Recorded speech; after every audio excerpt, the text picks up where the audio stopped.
I'm sure most of you are aware of the recent television special that claimed to give an honest, candid, and revealing look into the private life of one of the world's most successful and controversial celebrities, Michael Jackson. The revelations were explosive. The ratings were enormous. But Michael has claimed that what TV journalist Martin Bashir presented was a twisted and edited construction of scandal and innuendo, not a true representation of the interviews that actually took place.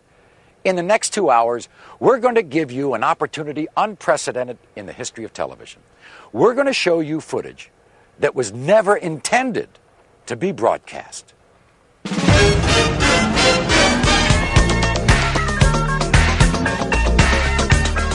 Tonight, the private video from Michael's own cameras. Cameras that shot the Michael Jackson interview. The footage you were never meant to see. As much as I do not speak about my family, I will. Right now. For the first time, Michael's ex-wife speaks out in public. My kids don't call me mom because I don't want them to.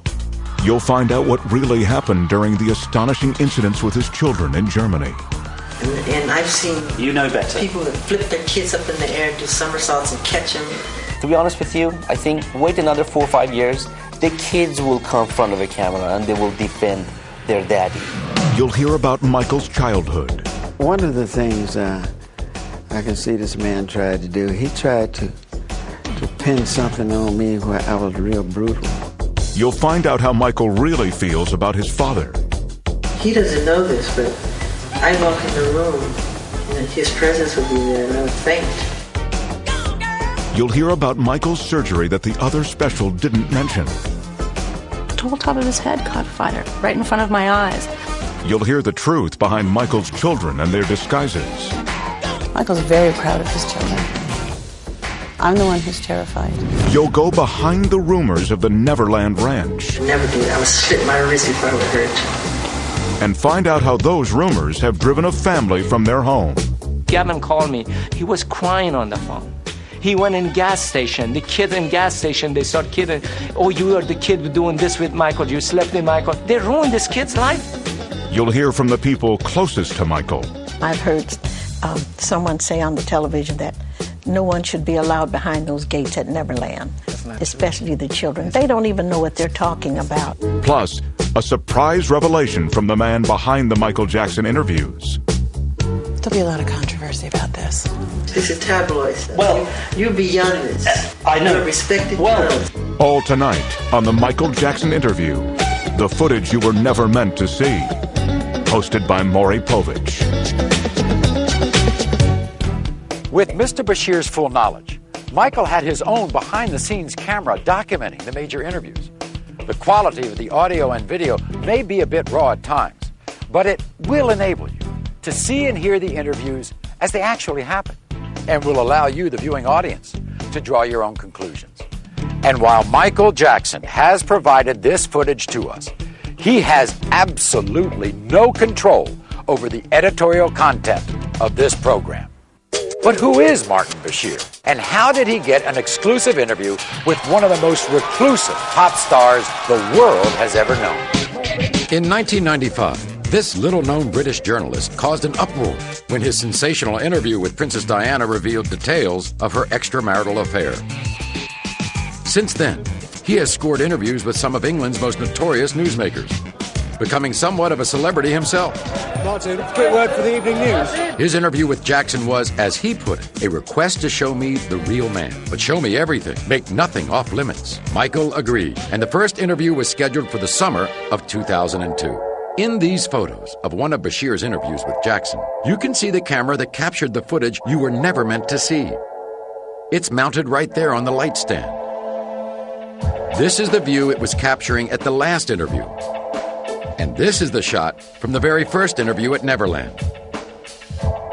The man adjusting the lens. Now this is on. Okay, so can we have silence in the house? Yeah. Is Jackson's own documentary cameraman. Well, I just wanted to clarify that it was not a secret video. Because right now they're saying that we were secretly videotaping him, but that's not the truth. Mr. Bashir saw me, hooking up the camera. And, everybody saw the camera out there, and we were just rolling it. We usually do documentary on every, things that Mr. Jackson does. Do you think that your success has actually made people turn against you? The bigger the star, the bigger the target. And the more popular I became, the more rumors that were created, none of which were true. I mean, the moment I started breaking the all-time records of the biggest selling albums of all time, they called me weird overnight, strange, wacko. They said I'm a girl, homosexual. He wants to buy the Elephant Man bones. He sleeps in a hyperbaric chamber. None of that stuff is true. All completely made up. I've seen where you sleep. All a lie. I've seen where you sleep, exactly. And it's not a hyperbaric chamber. I sleep in a bed. I mean, people would be so surprised how normal and simple the way I live. Most people would have a very hard time thinking Michael Jackson's life was normal or simple. Maybe it's that ranch north of Santa Barbara, California, the 3,000 acres he calls Neverland. Neverland is an extraordinary, a breathtaking, a stupendous, an exhilarating, an amazing place. I can't gather together words to describe Neverland. What inspired you to make a home like this? What inspired me? It was so easy because it was me being myself, creating things that I love. And what I love, kids happen to love, or the child that lives inside the adult happens to love. It is so easy because I'm just putting behind the gates everything I never got to do when I was a kid. Tell me why, is it so? Don't wanna let you go. I never can say goodbye, girl. Do you have regrets about the way your life has been? Somewhat. And what do you regret? When I was really little, 11 and 12, I was under contract with Motown, and I would have to go to the recording studio. I had to go and make these albums because the summer tour was right around the corner, and right across the street from the recording studio was a ballpark, and I could hear the kids, the roar of the crowd and playing and catching ball and having fun and playing tennis. And some of those times I so passionately wanted to just go over there and just play a little bit and not go to the recording studio and sing. Just to, have some fun with the kids. And I couldn't.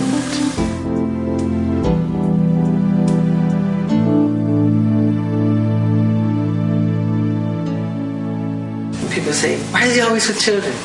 Well, I was raised in a world with adults. When kids were playing in bed sleeping at night, I was up doing clubs. I was doing club dates, 3 in the morning. The striptease would come on after us. We were performing. And we didn't have friends. My brothers were like my friends, but we worked. There was no Christmas. There was no birthdays, and we were very strict Jehovah's Witnesses. So I'm compensating. Nature makes sure that I compensated for the lost. So when you come behind my gate, you'll see amusement park, you'll see animals, you'll see everything I never got to do. There's candy everywhere. It's fun. While Bashir and his crew were here at Neverland, they got to witness what has become an almost weekly experience. Busloads of children, some from the inner city, some orphaned, some terminally ill, but all of them escaping their reality to spend a day at Michael Jackson's creation.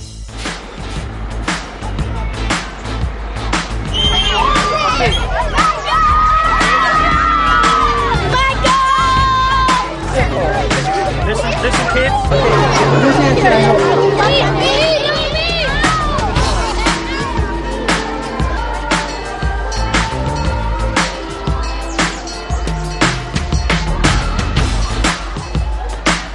So, want to come over here and see the elephant?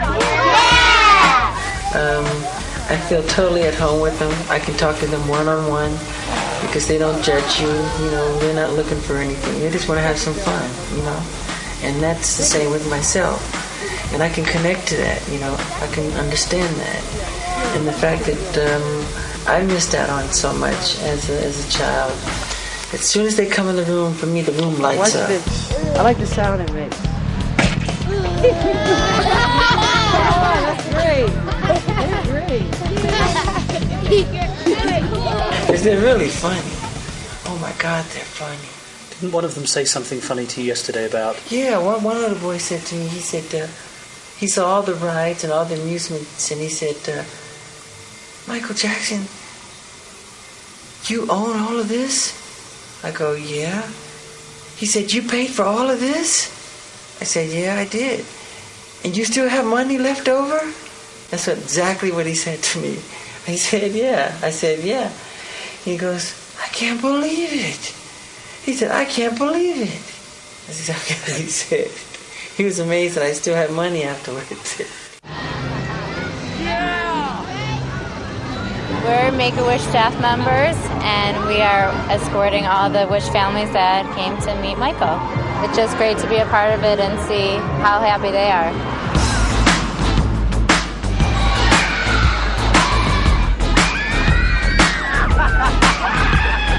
Everything is free. Theater, amusement park, whatever they want to do, they can do it. But it's not free to you. It's cost you millions of Millions dollars. a year, yeah, millions. But, you know, I get it all back when I see them smile. Sugar attack right now. Peter Pan. I've been in the house. I've seen the statues outside the house. Why is Peter Pan a figure of such interest and inspiration to you? Because Peter Pan, to me, represents something that's very special in my heart. You know, he represents youth, childhood, never growing up, magic, flying, everything I think that children and wonderment and magic, what it's all about. And to me, I just have never, ever grown out of loving that or thinking that is very special. You don't want to grow up? No, I am Peter Pan. Are you like a Michael Jackson? I'm Peter Pan by heart. Do you think it would be true to say that you found friendship and inspiration in children that you haven't been able to find in adults? That's absolutely the truth. Really? Yes. Yes. I haven't been betrayed or deceived by children. Adults have let me down. Adults have let the world down. What you're seeing all took place on the day that Martin Bashir and his crew were filming at Neverland. You actually see him in several of the shots being taken by Jackson's camera crew. This was supposed to be a documentary to tell the truth, everything. And who would bring somebody to his life and open up all the way and wanted to lie about it? You know, if I want to lie about it, don't even do it. He didn't have to do this documentary. Nobody forced him to do this documentary. After a full day spent with children from the Make-A-Wish Foundation at Michael Jackson's Neverland Ranch, what was Mr. Bashir's comment? We'll quote directly from his appearance on ABC's Primetime Thursday. One of the most disturbing things is the fact that a lot of disadvantaged children go to Neverland. It's a dangerous place for a vulnerable child to be. Now, I'm not saying that I saw any evidence of Michael Jackson being involved sexually with any children. Quite the contrary. But what I am saying is that children who are vulnerable should not be going into the house of a billionaire superstar where they sleep in his bed. As we said, that was Bashir's comment heard on TV by millions of people. But what did Bashir say to Michael Jackson about this day at Neverland? Let's take a look at the footage that was captured by Michael's camera, documenting the interviews. The problem is, you see, nobody actually comes here and sees it. But I was here yesterday, and I saw it, and it's nothing short of a spiritually kind thing. He does it all the time. I know, but I've told him. I know. A lot of people see it, but they never talk about it, and I've said this to him, and what I've wanted to convey is those two things. Yeah. And what we've had the privilege of doing this week is not only talking about the musical genius, but about what we saw yesterday, which was incredible. The woman you see has been Michael's makeup artist for over 20 years. After listening to the glowing praise Bashir had for Michael in this interview, she had a very hard time believing he could call Neverland a dangerous place for children. I've never read about that. I didn't even... It's so hard for me to imagine that Michael opened up the gates not only to Neverland but to his heart, to Brashear. And I really thought that Brashear got it. It's getting worse. And he does. I mean, I can't tell you. I know with him. You never see anybody talk about that stuff. That pepper around a bit, so a bit. But when Michael's talking, but when he's talking about the things that he's passionate about, it's obvious that it's in his eyes. This is what's in his heart. People usually don't ask these questions. That's it. And if they do, they don't make it. They don't make it in the papers. They don't make it on the interviews. It's all the negative stuff. Stupid rumors. And they cut questions out, and they just they make it. That's why he doesn't even do interviews anymore. They twist everything. From the moment I met him, I mean, I remember. How can people be so cruel? I read an article and I was crying, and he goes, "It's disgusting." Well, we ain't doing that here. Now, what could make an award-winning journalist have such a different opinion between what he would say on the air and what he would say in the interview footage not included in his special? It appears that after Mr. Bashir had called cut for his own camera crew, he may well have forgotten that Michael's camera was still recording his every word, a possibility supported by a written request from both him and the producers of his special to make Michael's footage available for their review. The different opinion expressed by Mr. Bashir regarding the safety of the underprivileged children who visit Neverland is only the first of several contradictory moments captured on tape, all of which you will see and hear on this program. When we come back, an exclusive interview with Michael's ex-wife. As much as I do not speak about my family, I will. Right now. Michael makes a long overdue confession. You had sex with Debbie. Yes. I know that's difficult for me to say because you're so embarrassed. But you actually had sex with her. You conceived those children. Yes. And Debbie tells us about the result. And then his son was born. And the look on his face. Plus, a very surprising revelation from Michael's private cameras. All when we return to the Michael Jackson interview. The footage you were never meant to see.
In addition to the never-before-seen footage from Michael.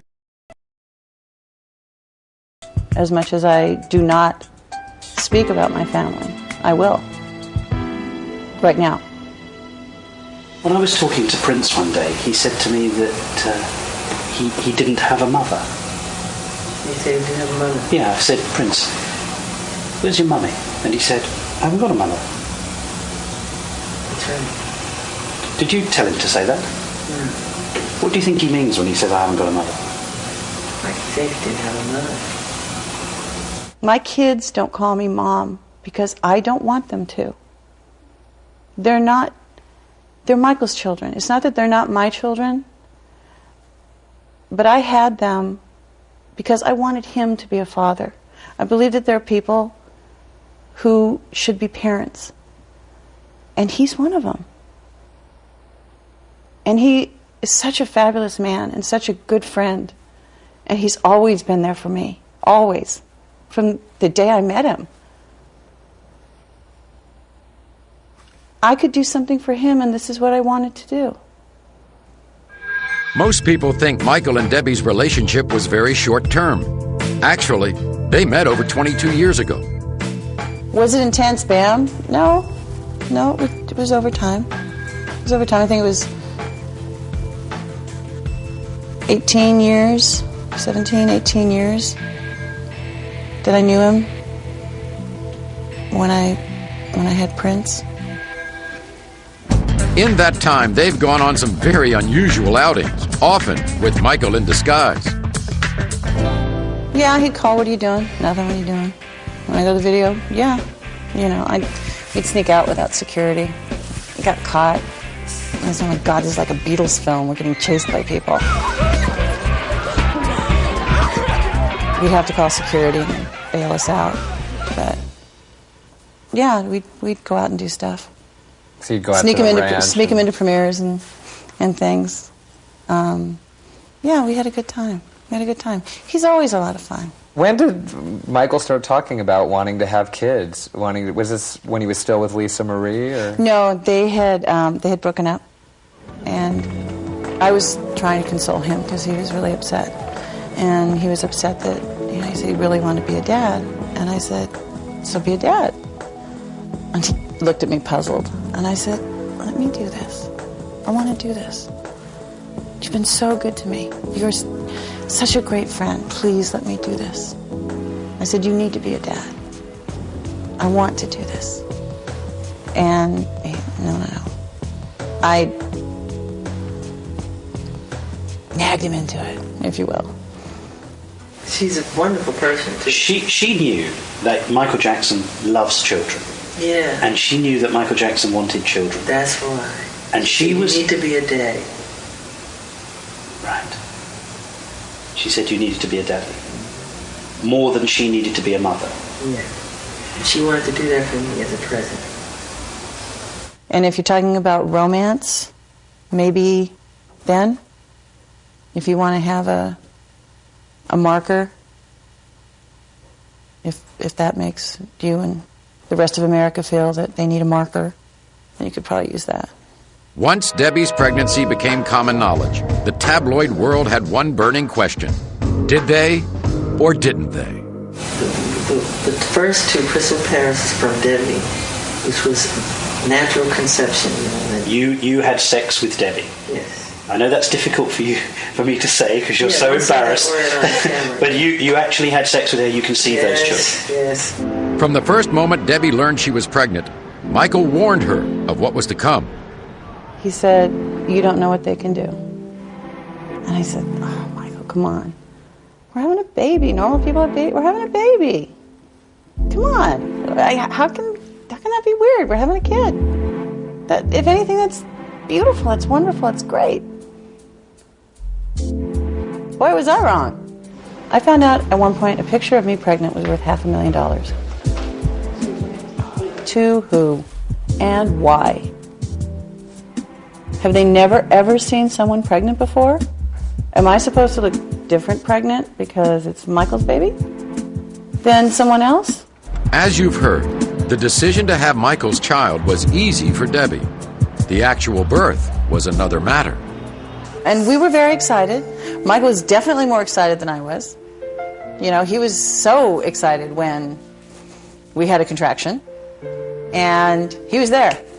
We had videos, we had music, you know. And it was long. It was 23 hours. And I have a very colorful language.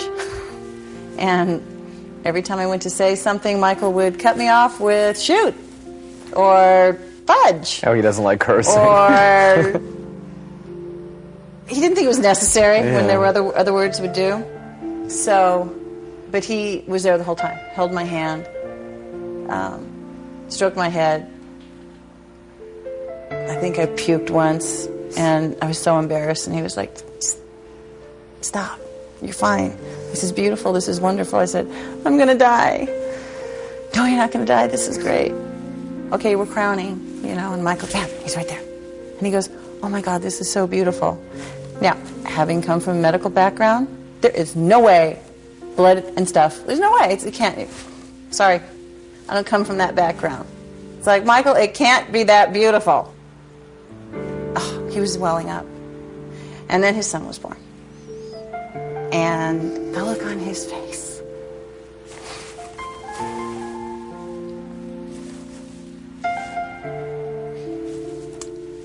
Talk amongst yourselves.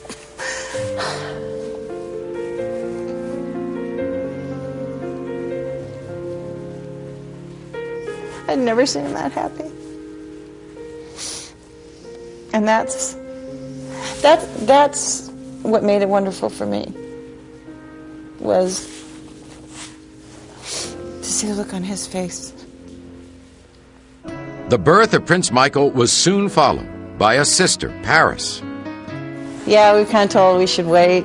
I guess there's a suggested waiting time. But I was flying to Paris all the time. That's actually how she got her name. That's where she was conceived.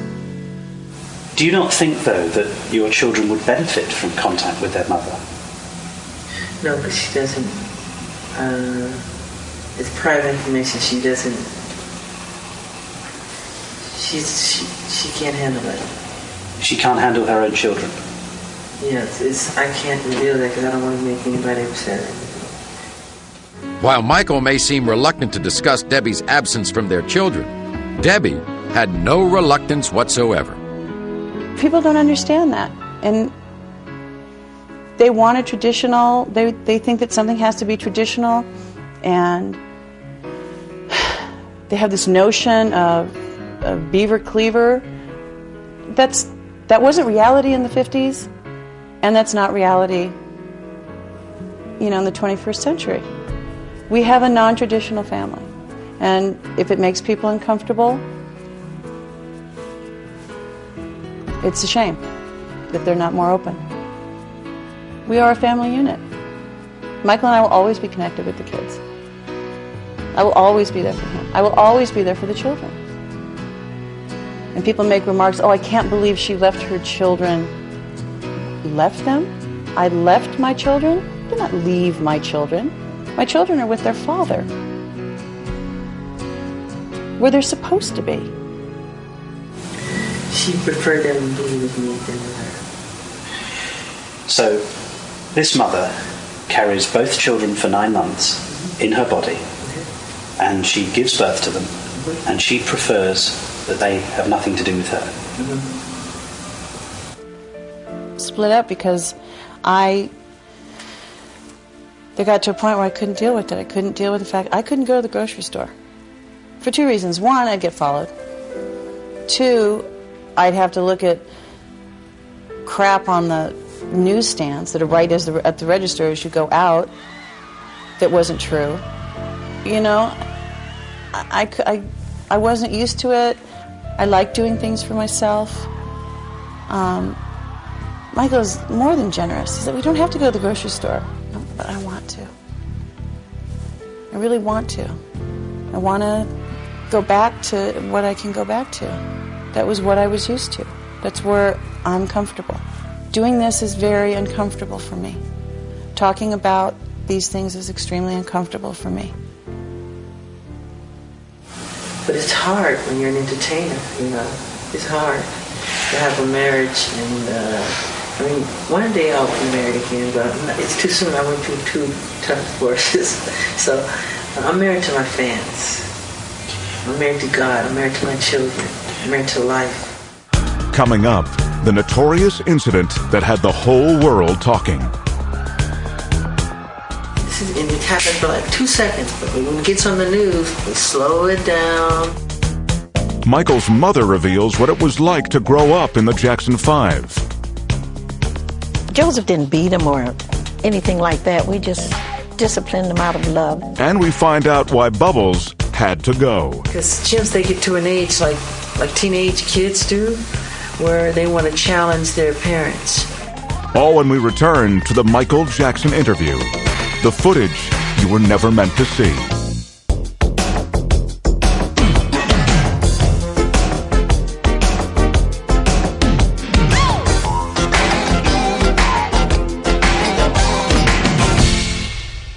When Martin Bashir arrived to film Michael and his children, Bashir was immediately confronted with one of the major worries of celebrity parents, the horrible danger of kidnapping. Consequently, as a security measure, public appearances by Michael's children required that their faces be hidden behind masks or veils. Because you don't let anybody see the children. I don't want a Lindbergh baby. Somebody took Lindbergh's baby, Charles Lindbergh's baby, took him in the forest and burned him to death. Okay, so I don't want that to happen to my children. Bashir's repeated questioning fails to establish one important fact: whose idea it was to wear them. I obviously have some influence, as their faces are still covered. That was my request, not his. Michael's very proud of his children. I'm the one who's terrified. I'm the one who's seen the notes. Someone's going to take his children. They're not. They're not. Whatever can be done, they're not. There's nothing more terrifying than looking at a piece of paper that says, I'm taking them. And I said, you know what? I wore a scarf, no big deal. Pretend it's Halloween. I don't want people seeing them. Because the press, they can be very mean. I don't want them to grow up psychologically crazy because of the evil things they can say to them. I want them to be normal. That makes sense, doesn't it? Yeah. Right? It does. It does. And I'm sure at some point he will say, to the children, do you want to wear the scarf? I will have immediate heart failure, but he's not going to make his children do something they don't want to do. He's not that kind of a parent. Not at all. And I truly don't see why everybody focuses on that. I mean, is it a fashion statement? Are the scarves not matching? We'll work on it. While some people may have a hard time with the intense security measures Michael and his family have to follow, there was one particular occurrence in Germany that had many people questioning his children's safety.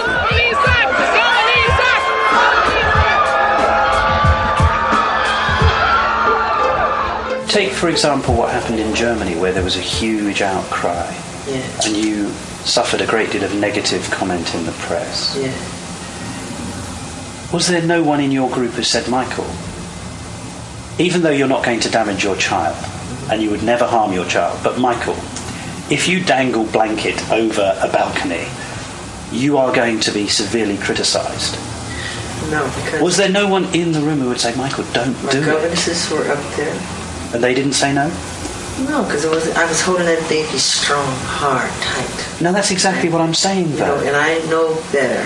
And I've seen people that flip their kids up in the air and do somersaults and catch them. And, I get caught up in the moment. It's holding on tight. Just let them give away. But it happens for like 2 seconds. But when it gets on the news, they slow it down. They don't show the crowd. It makes me look like I'm this eccentric idiot dangling his baby over a balcony like a nut. I think the media took it and ran, like they do everything else. Yeah. And it's just like, oh my God, he's not dropping the baby, please. Please. They blew it up into something it's not. That we know about so misunderstood. Explain it. What don't we know about it? What should we know about him we don't know? All right, I'll tell you from the very beginning. Good. He had such a grip on that child. And if you look at it again, he's got that child so tightly held under the armpits. I'm showing it now. Yeah, he is got it pretty tight under his arm. Governance was up there, security was up there, other people. I took my other children up there and did the same thing.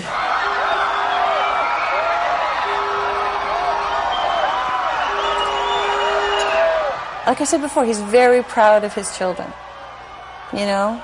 And to listen to his fans all night long, they're so adoring and so loving and loyal, and they'll be there all night. And they wanted to see the little one, and he showed them the little one. Nothing inappropriate. May not have been the best thing he's ever done in his life, but certainly I think it was made too big a deal of. Even now you're happy that you dangled him over the... Not happy that I dangled him over the balcony, no. You're not happy that I let the kids give a wave to him. In spite of his admission that he was not happy about the incident, it still did not seem as troubling to Michael as it did to people around the world. A point Martin Bashir made both in his TV special and in his comments on Primetime Thursday after the show aired. He said that they are restricted, they are overly protected. I was angry at the way his children were made to suffer. What he said about Michael's parenting skills in the footage that was not aired appears to paint an extremely different picture. And we must stress, what you're about to see and hear happened during Bashir's final interview with Michael, long after the incident with the baby on the Berlin hotel balcony. One of the things that I noticed about you over the last year is your relationship with your children. And I have to say to you, and I didn't know you before, and you haven't put on a front, your relationship with your children is spectacular. I love them. And in fact, it almost makes me weep when I see you with them, because your interaction with them is just so natural, so loving, so caring. Thank you so much. And everybody who ever comes into contact with you knows that. I'm crazy. I would die for them. I mean, I'm crazy about them. And I tell them. I look into their eyes every day. I make sure I do it. I say, look at me. I say, I love you very much. In the eyes. What they actually say to you is they love you and you say, I love you more. That's what you say every single time. Say that, right? That's your phrase, and I've heard it. I've heard it once, I've heard it a million times. Yeah, and they say such sweet things sometimes. And I didn't tell them to say it. They say it all the time. Like Prince will come to me and say, Daddy, thank you for giving me a brother. All the time. You know, parents will say that too. Thank you for giving us a brother. You know, and I would like to have more children. You know what? If he called me tonight and said, let's have 5 more, in a heartbeat. You would do it again in a if heartbeat. he asked you. But... In a heartbeat. Coming up, Michael's trip to the zoo turns dangerous. It's in front of the gorillas. It was chaos, Michael. Yeah, it was chaos. You filmed it, right? Yeah. I was in the middle of it. Our cameraman fell over. The police pay a visit to the Jacksons. And they tore this house apart. They went in my mother's safe to try to get some crap on Michael that was not true. What were they looking for? Plus, an amazing revelation by Martin Bashir. I'm not trying to embarrass you. I know you don't want to be accused of being... All when the Michael Jackson interview, the footage you were never meant to see, continues.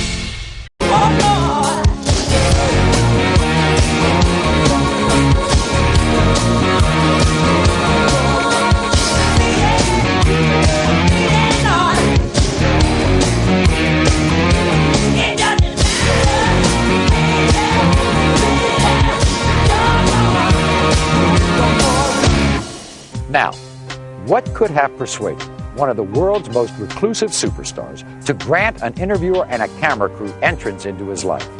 Now, according to Jackson, it was to answer many of the important questions that tabloids and fans have been speculating about for years. As you've seen, not all of those important answers made it on the air. And as for the not-so-earth-shaking ones, well, they were edited out too, like the whereabouts of Mr. Jackson's former constant companion. Where is Bubbles now? Bubbles is, he's with a caretaker with like 40 to 50 other chimps, because chimps, they get to an age like teenage kids do, where they want to challenge their parents. Like if your father tell you to do something, you go, why? Why do I have to do it, Dad? And chimps are very much like that too. They'll challenge you. And it can become dangerous in a way. You know, and if they get angry with you and decide to take you on, it's no match. I mean, they're very, very strong. If they can take your finger off. They're very powerful.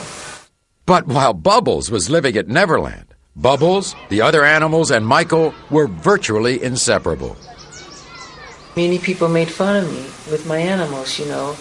If I come home from a hard day at the studio and I come home to my deer or my chimps, and I can hug them and they don't ask you anything, they don't complain, you know, they don't gossip.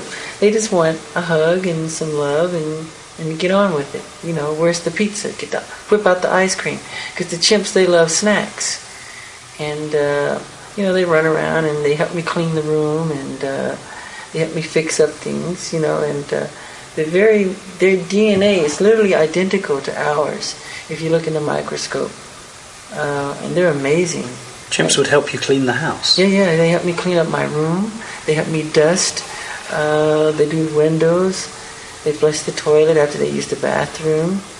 And you let the chimps use your own bathroom? Sure, yeah, of course. Bubbles would go himself. And he'd sit at the table and he picks up his spoon and his fork and he eats and he's very polite and very intelligent. While in Berlin with Jackson, Martin Bashir was invited to accompany Michael and his 2 children on a trip to the zoo. But because someone had evidently tipped off the press, the paparazzi were out in force, causing chaos and a potentially dangerous situation for the Jackson family. Do you know it took us 3.5 hours to get in and out, and we spent 4 minutes in front of the gorillas? It was chaos, Michael. Yeah, it was chaos. You filmed it, right? Yeah. I was in the middle of it. Our cameraman fell over. Yeah. And at one point, Prince got hurt by someone's umbrella. Yeah.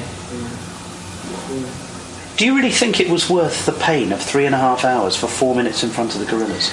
Well, I'm not a foreseer of events. I'm not a soothsayer or a prophet of any kind, but I didn't know that was going to happen like that. As you've seen and heard from Michael's behind-the-scenes camera of Bashir's interview, Bashir seems to express a genuine concern for the welfare of Michael's children and raises the question as to Michael's apparent lapse of parental judgment. Bashir comments, "It was no kind of trip for 2 young children, and everyone could see it, but Jackson himself." But what Bashir doesn't include is Michael's explanation that Michael was informed that the zoo would be closed during his visit. I go to the zoo all the time. I go usually when they close it down. And they told us this would be closed down, and they didn't. They left the gates open, and fans and people start pouring in. Well, in fact, what the owner said, because I was there, he actually said that his view was, at the end of the normal opening hours, he would have closed the zoo and then just opened it for you and your family. But you decided not to go then. You wanted to go in the day rather than... It's not true. Is that not true? It's not true. That was what he said. I wouldn't want to go in the day, especially if I don't have a problem with the sun. Well, it was winter in Germany, so it wasn't... Yeah, it wasn't nighttime summer. would have been much cooler. Yeah. But wouldn't it have been better to have gone at night? Yeah. So why didn't you? I never knew that was the proposal. I thought we had a slot and that was it. This was like just a misunderstanding from the zoo part and, you know, Michael's people, and they thought the zoo was going to be closed, but it wasn't. But that whole thing was not a big deal. I mean, he goes through that all the time. Coming up, Michael's video cameras capture a very revealing moment. So they're so quick to call you strange and weird. It's almost as if you're forced to be different. Michael's father reacts to Bashir's special. Well, one of the things I can see this man tried to do, he tried to pin something on me where I was real brutal. What caused the surgery the other special didn't tell you about? He was so badly burnt on the top of, the whole top of his head caught fire right in front of my eyes. All when we return to the Michael Jackson interview, the foot never meant to see.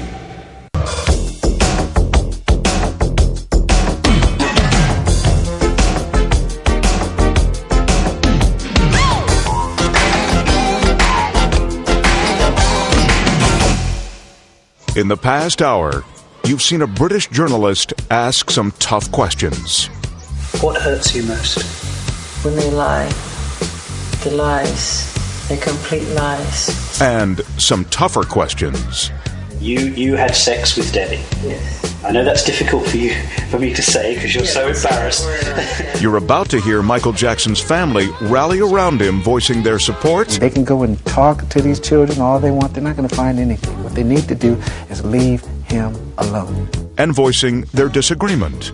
I hear Michael saying that he's lonely, but back in those days, Michael had his brothers. He had all his brothers to play with. You've seen Michael's ex-wife come forward for the first time with expressions of emotion.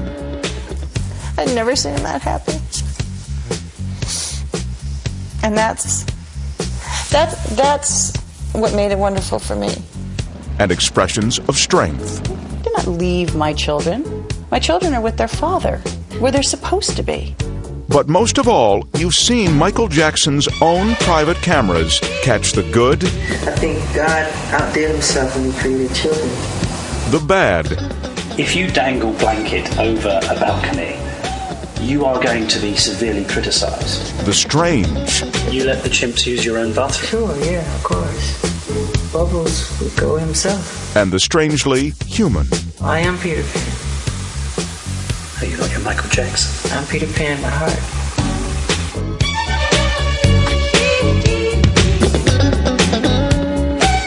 But what you've seen so far is only the beginning of the Michael Jackson interview. The footage you were never meant to see.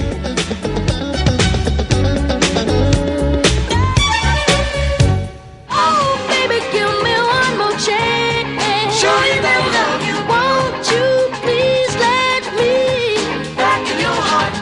In addition to revisiting the interviews with Michael Jackson that were contained in the ABC special, we've also asked members of the Jackson family to comment on the information that the special chose to include. While the Jacksons are a very supportive family, not all of what they have to say is in complete agreement with Michael. And many of the comments you'll hear have never been revealed publicly until now. We tried to get above all of this, the way of being united together. We don't like what some of the things are being said out there, but when you're number one out there all over the world, you get those kind of pot shots at you at all times. You've been so successful and you've amassed so much wealth. You never need to work again. And yet you don't seem to be able to enjoy it. It seems that you're restricted somehow. I enjoy it through my children. I enjoy it. But I'm talking about you. You just don't seem to enjoy it. Enjoy what? Enjoy your success. Enjoy your wealth. It's hard to, I can enjoy it behind my gates, but I can't go out and enjoy it because it becomes work all over again. Working has been Michael's life from the time he was 5 years old. Oh, darling, I was trying to let you go. And as we've already seen, missing out on his childhood continues to affect him to this very day.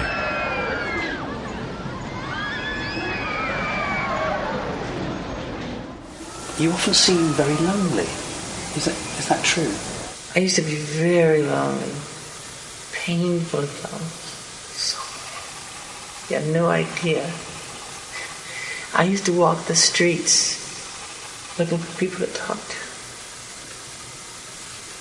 I hear Michael saying that he's lonely, but back in those days, Michael had his brothers. He had all his brothers to play with. Yeah, all of us. Oh, and so, and the kids that he bought all the candy around, he buy so much candy, and kids would be in a circle, standing around in a circle, and they all be eating candy off the allowance I had given him. But one thing he enjoyed to see those kids eating that candy, he'd be laughing. Weren't you surrounded by your family, by musicians, by people wanting to be your friend? You were an international superstar. How can you say you had no friends? Because those people spoke to me on a language on another level that was musical, that was entertainment, but to get away from that, to separate oneself from that, and to try to discover the fun things about life. When do you feel lonely? When do I feel lonely?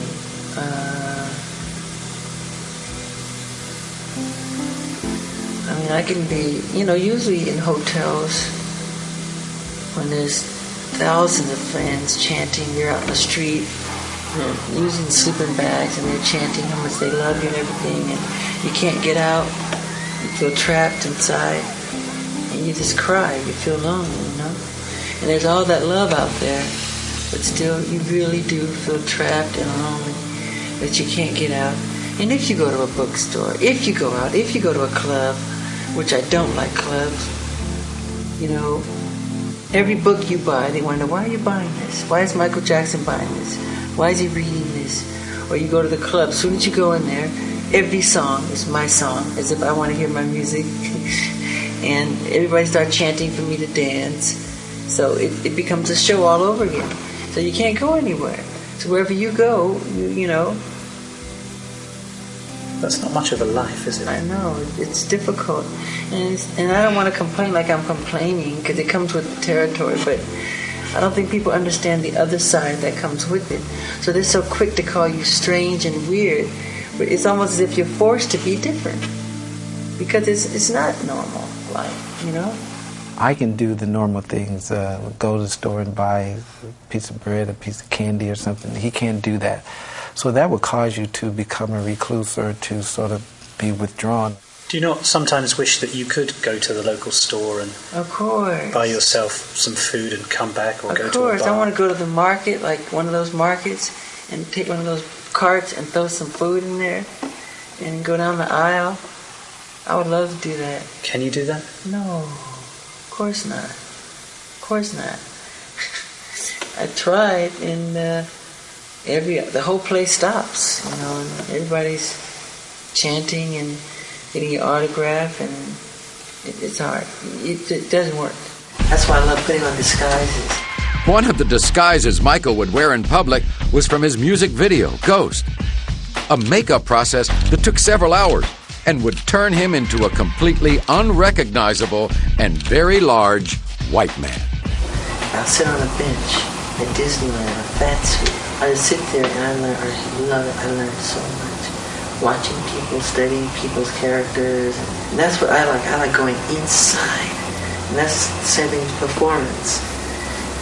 You can tell right away when an artist, because you can read it on her face when she's dancing. She's counting 1 and 2 and 3 and 4 and 5 and 6. And you can see it. But that's the wrong concept for dance. Dancing is about feeling, not about thinking. So when they count, they're thinking. You should feel, become the bass, become the drums, become the guitar, the strings. You just become a oneness, you know?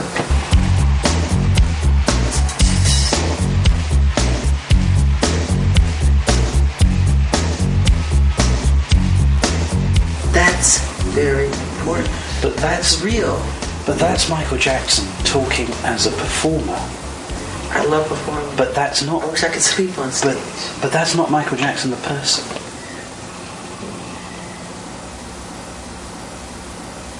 One of the most compelling and revealing lines of questioning that Martin Bashir pursued had to do with the strict discipline that Michael and his brothers endured at the hands of their father. Unfortunately, this is footage that Mr. Bashir and his producers have not allowed us to show you. But we can tell you that it was a very emotional description of beatings with belts and the cords from irons. You remember when you said to me that you just wanted to run away from your father? I hid. I used to hide. Well, one of the things I can see this man tried to do, he tried to pin something on me where I was real brutal. And raising these guys, Jermaine and all the rest of them, they all got whippings. But they didn't get no beatings, you know. They got whippings. And we were disciplined in the way that which he knew. And during that time, all children and parents at the time, they whipped their kids. We had to be in before the lights were on at night, and we had to ask for things. And I thought it was great because it allowed us to become what we became. We never got on drugs. We never got in trouble. And I see the difference from my upbringing as when I came to California, and friends that I went to school with, how they would curse their parents out and slam the door and disrespect them. Joseph didn't beat him or anything like that. We just disciplined him out of love. And the Bible says if you love a child, you will discipline them. The discussion of the strict discipline and verbal abuse by Michael's father went on for almost 8 minutes in Mr. Bashir's finished special. But what he did not include was a short but very revealing comment from Michael about his father. He just, I don't think how much he hurt me when he was little, but he's a genius. The man is a genius. At the same time, he is a genius. He really is. But Michael, he injured you when you were a child. Yeah, but look what came out of it. Well, maybe I wouldn't have the affection for the kids that I have today, wanting to help them. When we return, the police investigation that put Michael on the offensive. At every opportunity, the media has dissected and manipulated these allegations to reach their own conclusions. And Debbie Rowe finally reaches her limit. I'm tired of the lies. I'm tired of the bull. The devastating disease that Michael claims turned him porcelain white. Said I was putting on cream to make myself lighter. That's not true. How did I know? And friends of Michael who were forced to leave their home. All when the Michael Jackson interview, the footage you were never meant to see, continues.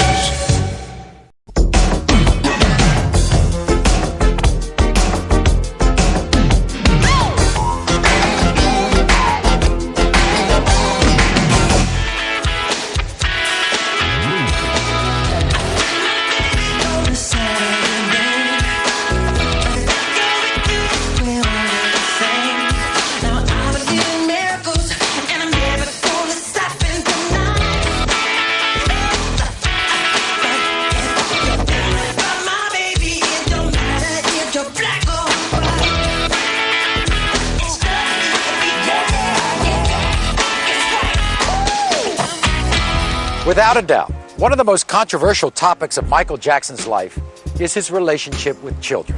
The scandals and rumors surrounding allegations made against Jackson are the subject of seemingly endless speculation. As we told you before, Michael Jackson has no editorial control over the content of this program. What you see and hear is intended to be an unbiased presentation that allows you to draw your own conclusions. Some years ago, you yourself were about to embark on a tour, and allegations were made about you and children. What about 1993? What happened? What was Michael Jackson doing? Because they don't know me. They don't know me. All that was false. Complete innocent guy. I would never do that. I would slit my wrist before I would hurt a child. He would never hurt a child. Never. It's not in him. No way. He would never do anything inappropriate with a child. It's the furthest thing from his mind.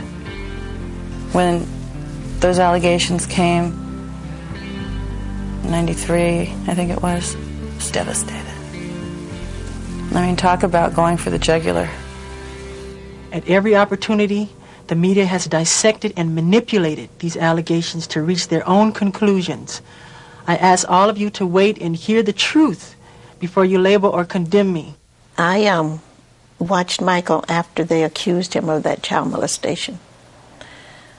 But at first he was a little lonely and all, but he never stopped because he knew it wasn't the truth, and he never stopped loving children. No, that's what I admire about him. He keeps going. He's not going to give up. And he's going to still give to all of us. I just know it. And Brashears will come and go. You know? Michael will live forever.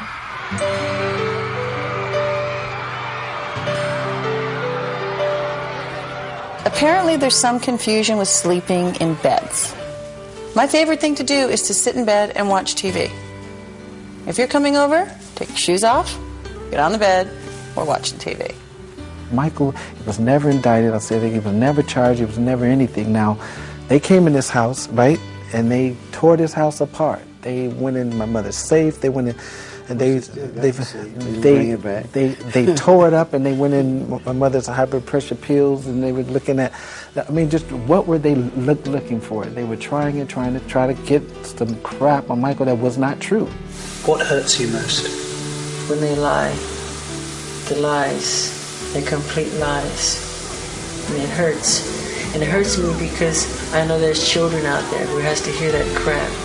Why do people do that when all you have done is brought some of the most beautiful music, most beautiful popular music that many of us have ever heard, Why do people want to judge you if you've done, all you've done is been an artist and brought wonderful music?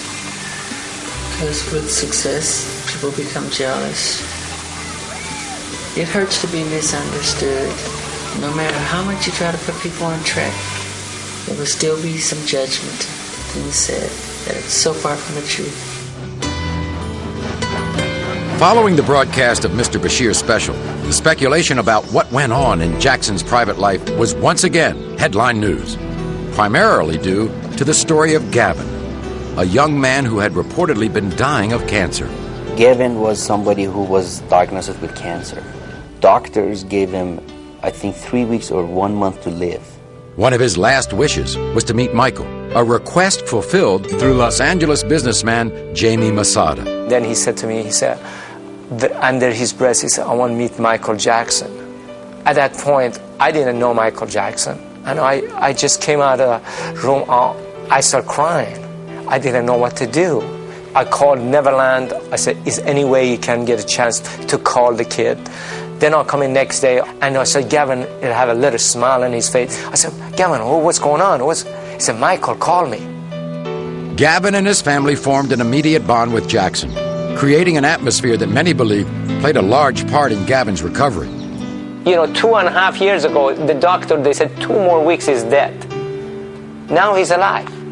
His appearance on the Bashir special showed a seemingly healthy and happy young man, clearly very fond of Jackson. And while Mr. Bashir did touch on Gavin's amazing recovery, many believe that the real focus was on Michael's relationship with the young man, especially the revelation that they had spent the night in the same room.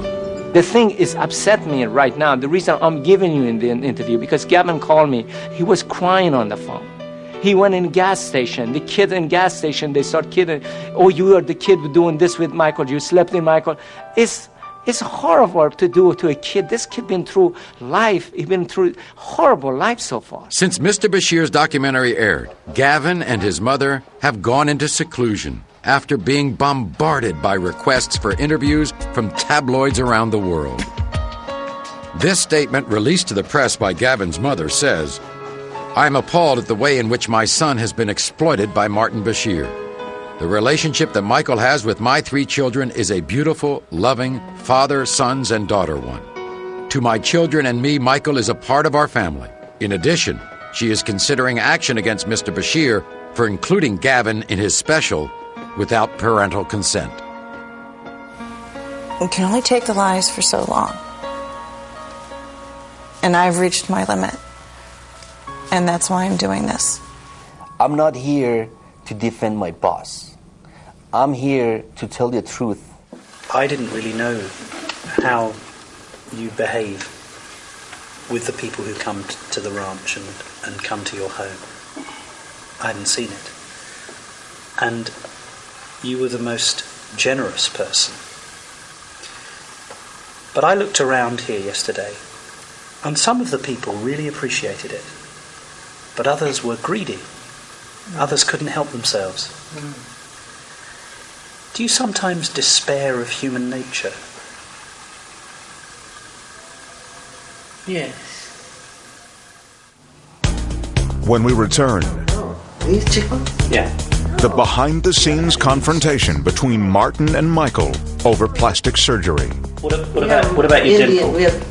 Can we get off of this plastic surgery garbage? This is tabloids. Well, Michael's makeup artist tells her side of the story. He'd have to be in complete, full body makeup every inch of his body. Martin Bashir voices another surprising opinion.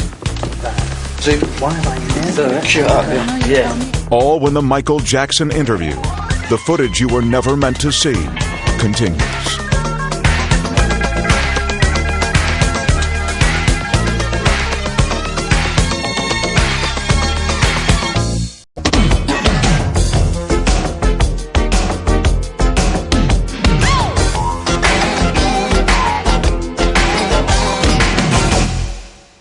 One of the topics repeatedly brought up in Martin Bashir's interviews is the same one that has been the subject of speculation by countless tabloids, talk shows, and comic monologues for over 20 years. Michael Jackson's changing appearance. Having surgery or changes or whatever, cosmetic surgery or anything like that. People have that sort of thing in this country all the time. All the time. People go on a weekly basis to have All things the time. changed. And most celebrities, most movie stars, you know. So why is it such an issue that you do that? But the fact that they said I had, like I'm overly obsessed with it, is not true. That's not, the things they've said that I've done are not true. I haven't had my eyes done. I haven't had my cheekbones done. I haven't had my lips done. I haven't had my chin done. That's a lie. They just go too far. In the final interview 8 months later, Martin Bashir is still doggedly pursuing rumors of Michael's plastic surgery. Fine. You look fine. I'm the one that looks stinky. That's a nice. But you don't look stinky. An area of his life Bashir said he felt Michael had been less than honest about. You know, you physically changed, haven't you? The photographs of you, if I look at them. No, it's called adolescence. It's called growing and changing. Yeah, but even the shape of your face has changed. No, it has not. I've had no plastic surgery on my face, just my nose. It helped me breathe better so I can hit higher notes and have clear. The press is like to add on all this stuff. Nothing's been done to my eyes, cheekbones, chins, lips, nothing. They made it all up. Do you think that people do go too far with plastic surgery, generally? Do you think it's become... So why are you so defensive when people say Mick Jagger's had one, Paul McCartney may have had one, Michael Jackson's had one? They don't do it that way. What do they do? They just pick on me like I'm the only one that does it. That's why. So if people said, well, actually, Michael's the same as everyone else, then it wouldn't upset you so much. It wouldn't upset me so much. You know, if you want to have a facelift, you have a facelift. Yeah, if it makes you happy. Regardless of your opinion about the extent of Michael's plastic surgery, one fact is clear. Martin Bashir's TV special made only passing reference to one of the most noticeable differences in Michael's appearance. Bashir quoted people as saying that when Michael Jackson was a boy, he was a black kid. And now as an adult, he looks like a white man. Which was a rumor. They said I was putting on cream to make myself lighter. That's not true. I have vitiligo. You have a condition. Vitiligo is a medical condition that Jackson claims has afflicted him for more than 20 years. This disfiguring skin disease affects nearly 2% of the world's population and strips all pigmentation from the skin. The result is not just pale, but porcelain white. The beginnings of the vitiligo started happening relatively early. You know, he even was trying to hide it from me. He tried to hide it for quite a while. You know, we'd always try to cover with makeup and even out his skin tone and everything until it just got so extensive. I mean, it's all over his body. We were always trying to hide it and cover it for the longest time until he just had to tell Oprah and tell the world, listen, I'm not trying to be white. I have a skin disease. The loss of pigment exposes vitiligo sufferers to great risk of skin cancer, requiring constant shade from the sun and thick makeup or sunblock to lessen the exposure. You know, in the beginning, I tried to cover the light spots to the darkest part of his skin, but then it became so extensive that we had to go with the lighter part of the skin because his whole body was reacting. He'd have to be in complete, full body makeup every inch of his body. You know, so it was easier to make the transition to him being to the lighter shade that he is. But for Michael, one of the most painful side effects of vitiligo is the reminder of the earlier skin trauma that humiliated him as a child. You talked about how when you went through adolescence, you had a terrible time. Yeah. And in fact, I had a look at some pictures of you during that period. And you did have a lot of spots. Yeah. Yeah. And being shy as I am and was, then even worse then. Terrible shit. It's like a disease. Perhaps the most startling omission regarding Michael's history of plastic surgery came during a discussion of the procedures that Michael admits to having. You're saying you've only ever had one piece of surgery on your nose? 2. You've had 2? As I can remember.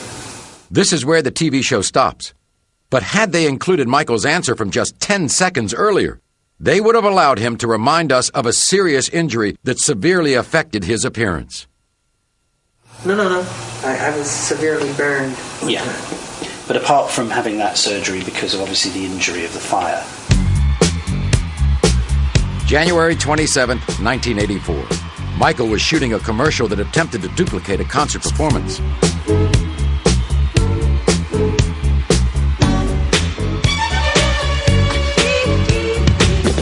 During the last take, a planned pyrotechnic explosion went wrong and ignited Michael's hair on fire. He was so badly burnt on the top of the whole top of his head caught fire right in front of my eyes, and I couldn't do anything about it. I couldn't get to him on time.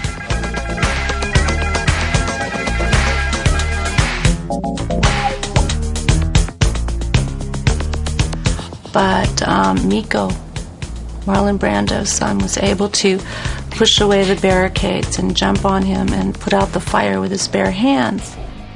He will have nursing and medical personnel on call 24 hours a day. Due to his very excellent health and his very strong personal and religious commitments, he will have as excellent a recovery as is possible. Michael was rushed to the hospital, where he was treated for second and third degree burns. He later underwent skin graft surgery in an attempt to repair the damage. But as we noted, as severe as this incident was, it was completely ignored by Bashir. You done nothing to your cheeks? No. These cheekbones? Yeah. No. You haven't had any inserts? No. My father got... What about your dimple? Can we get off this plastic surgery garbage? This is tabloid stuff. Well... You're beyond this. I know. You're a respected journalist. I know. The problem is... You're getting tabloid. When we return, we'll take another look at some of the answers that were never heard. They call me weird overnight, strange, wacko. They said I'm a girl, homosexual. He wants to buy the Elephant Man bones. He sleeps in a hyperbaric chamber. None of that stuff is true. And some of the differences in opinion. So you're happy you did it now? Yeah, because I shared... Even though you've been attacked, even though people in America say you shouldn't look after your own children? Yeah, but a lot of people said, leave him alone. Shut the hell up. A lot of people. All caught on Michael Jackson's own camera. When we return to the Michael Jackson interview, the footage you were never meant to see.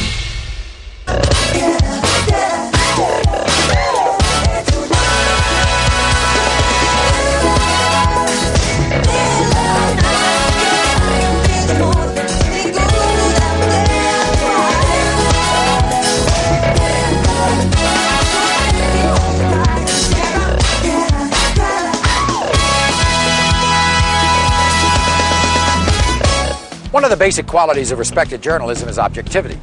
Now, as you may have heard in several recent news stories, one of Michael Jackson's prime complaints about the reporting featured in Martin Bashir's documentary and subsequent interviews with the press was his lack of objectivity.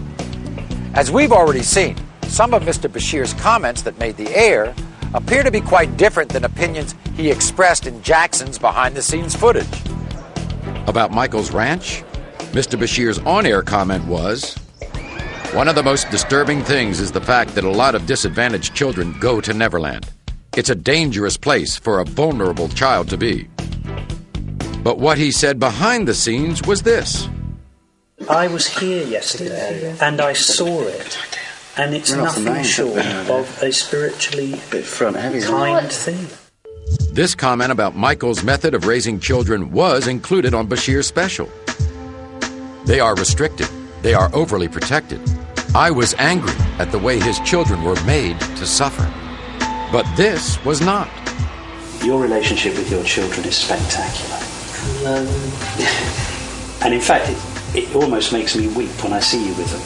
Another of Jackson's complaints about the documentary is the non-inclusion of certain statements that he feels are pertinent to objective reporting. Like when Bashir devoted almost 8 minutes to the abuse by Michael's father? You remember when you said to me that you just wanted to run away from your father?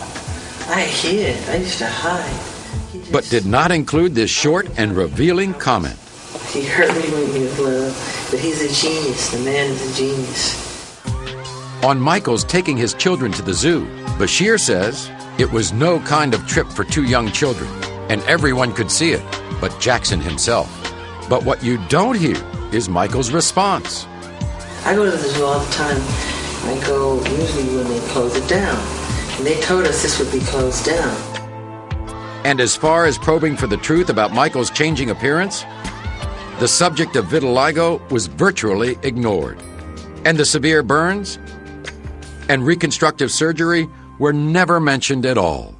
Can we get over this plastic surgery garbage? This is tabloid stuff. Well, you're beyond this. Regardless of whether you feel that Michael Jackson is correct in his assertion that Martin Bashir's documentary was not a true representation of the interviews that actually took place, there is one question that many people share. How could Michael Jackson, a 44-year-old man who has spent most of his life in the spotlight, have allowed himself to open up to a virtual stranger? This footage from Michael's camera may give you a better understanding. That was great. Thank you. That was really, really special. It seems to me that through history, people, they really want to make someone big, and they want to be, oh, this person is so talented, and we've got to make them godlike, and they have to be perfect. And then as soon as they're there, they get more joy in tearing someone down. Eventually, when you talk and you say it like it really is, you just light up. That's what. It's about bringing out what you're about. That whole special was it was just an attempt to tear him apart, and he trusted Martin Bashir. They took this thing back to the studio, and they took a lot of things out, and the way this thing was narrated, it was just not fair. Why have you and I spent the last never hearing that? Why have I never? I'm always continuously. They want to make you out to be crazy. And then slowly he started bringing his own opinion into the picture. As a reporter, as a news, I like to see the truth, then I'll decide what my take would be on it. Aren't that being honest, Turtle? You know me long enough. Yeah. I'm being completely No, it's not just you though. You can see that. Bashirs will come and go. You know? Michael will live forever in everybody's hearts. Why? Just spoken to him and allowed him to speak. If indeed this video, whatever it was that was shot, is supposed to be about Michael, then it will show him as a caring, loving, understanding father, person, human being. Because that's what he is. When we return, a final surprising admission from Martin Bashir. Michael Jackson puts it all in perspective. No matter how good your intentions are, there's always some jerk, some mean-spirited person to try to bring you down. And one last look at Neverland. All when the Michael Jackson interview, the footage you were never meant to see, continues.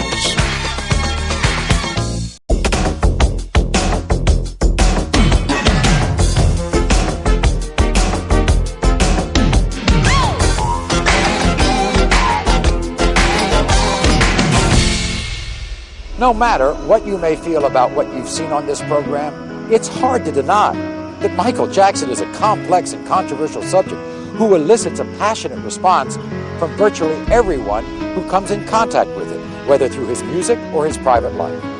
In the past 2 hours, our only goal has been to present an objective view of events, showing them as they actually occurred and allowing you to draw your own conclusion. But we do feel it's appropriate to leave you with one more piece of information. Mr. Bashir is quoted as saying, "Michael Jackson is a marvelous father to his own children, and I never saw anything that would qualify as a criminal activity." This comes from an interview dated just a few days ago. Thanks for joining us, everyone. I'm Maury Povich. Good night.